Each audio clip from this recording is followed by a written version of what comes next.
Hey, good evening. I don't usually do videos like this. Um, it's kind of beyond the scope of what I want to do here, the content I want to create here. But I want to prove a point. It's gonna make a great point for you. So I listen to Majority Report. I listen to some other folks, and they report on Jordan Peterson. They report on right wing stuff, things like that. People I work with, when I come to them, they have no idea what I'm talking about because they don't watch Fox News, which is great. That's fine. I don't watch Fox News either. But I know about this stuff because I'm not looking at the world as I'm a black man. No, I'm a Jacobin. Like I'm entrenched. I'm on the left. I'm in the left fighting for. This is class warfare. I'm not fighting for my race. Um, this video that I'm doing here is going to explain to you why it's important to understand your enemy's side. Police One, Cedar Post, Law Enforcement Today, all that stuff. Right wing, white supremacist, uh, calling for Civil War stuff. So, 3 police officers, Desmond Berry, Lincoln Lampley, and Anthony Fox, who all happen to be black, have been charged after a Hinds County grand jury accused them of imminently dangerous acts. All have been charged with second-degree murder. Evidently, these 3 officers charged second-degree murder. They killed a 62-year-old black man on January 13, 2019. The indictment states they either participated or assisted in physically removing Robinson from the vehicle. George Robinson, 62 years old. Body slamming him on his head and striking or kicking him multiple times in the head and chest. Barney and Lampley were both given a $100,000 bond, and Fox was given a $250,000 bond. All 3 posted bond last Thursday. Police department, I think, found them to be not, it was basically saying it was a good beating. I understand that the officers walked up on this guy and he was in the car. Say he's being uncooperative. I can't find it in here, but they beat him pretty bad. Slammed him on his head, all this kind of stuff. So I was on Police One earlier, and I'm reading the comments on this particular story, and people were like, "Well, they're looking for any reason to riot, and they ought to let the case go forward." And one thing I hear very often, I want to get my teeth in this one. They were black.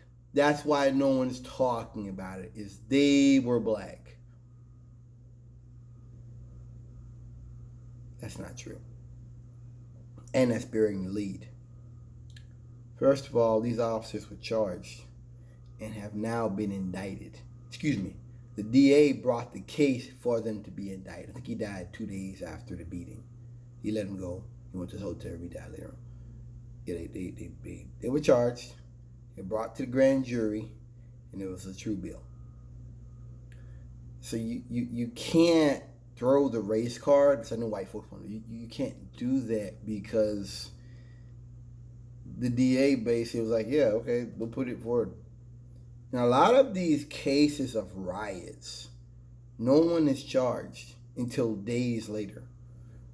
In the case of George Floyd, I think they had charged him on like some low booty ass manslaughter stuff.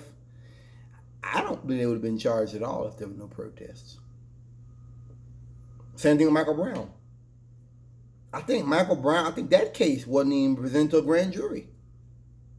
Also, evidence was released, in this case. So when you're dealing with police departments that hide evidence, don't release information, they're not forthright with the information they have, which has happened in Texas and other places. You have areas where the DA just says, well, I'm just not going to present it to the grand jury, even though maybe this was wrong. You're sending a message to the communities that you serve that we don't serve the people. We're hiding stuff. which means maybe we know something, in my mind, I'm sure other people think that, hey, there's more to this that they're hiding. They're hiding A, there must be a B, right? So when you have those kind of things, and they say, well, we're just not going to present this to the grand jury and all that stuff, you're sending a message, man, to the community. And so I don't think you can do that. You can, oh, it's racist. I mean, that sounds dumb. I know this is just white supremacist stuff. This is just, they believe whatever cops do is justified, and they're criminals. And I think one guy on there wrote, if you're running from the police, you deserve to be shot. I mean, these are those kind of people. I don't have any time for that. And one of them was like, Supreme Court already ruled, I think it was Connor versus Graham or something, that you can't do that. You can't shoot someone that. Well, that law was like back in the 80s or the early 90s. The point I'm making is the Supreme Court ruled on that at least 25 to 30 years ago. And so what you're saying now is, well, I don't care what the Supreme Court says. It's like burning a flag. Supreme Court ruled on that back in the 80s. That's free speech. You can burn a flag. I mean, this is just right wingers who want to twist history, who want to twist law, who want to engage in the culture war. That everybody's out to get white people, and white people don't have power, and white people are, that's all this kind of crap is. And I don't want to spend too much time on it, but this is why I follow that. This is why, everything that Majority Report does and says, I don't really, like they're doing stuff on the DNC, I don't really care about that. But it's important to understand or have a working concept of white supremacy and how it's important to understand this stuff. And for most people that watch this video, they're going to know, like, that's bullshit. Also, let me tell you something else, too. I'm not sitting here saying that making police departments all black deals with racism and racism goes away. No. These officers are operating within agencies in which there is a cultural ideology, like football teams or anything else. You have certain football teams who are more throwing, some are more running, different cultures. You being black, some of these guys have been bullied. Some of these guys, they don't like black people either. Just happen to be black. And that's a Band-Aid. That's a Band-Aid to do that. We got black cops. I've never really, just like the Baltimore Guns Race Task Force. Most of them were black. What were they doing? They had the little toy guns, right? And they would, don't make me run or run. I'll shoot you. Shot the guy, and they would put toy guns on him and stuff. So, this is white supremacist nonsense. Looking at history, looking at culture, looking at news through the scope of a white supremacist who is engaging in siege mentality. They're in a siege mentality of everybody. What the cop on Cedar Post? I'm gonna end it here. What did he say? You're either a Democrat or you're an American. I rest my case.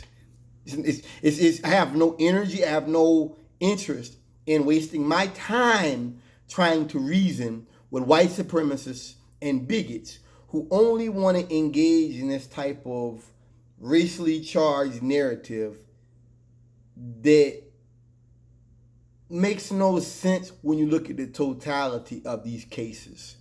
In one case, police departments coming forward being forthright with information they have about cops committing crimes, not committing crimes. On the other hand, police departments that hide evidence. There was a shooting in California with I think there was like the windshield went missing.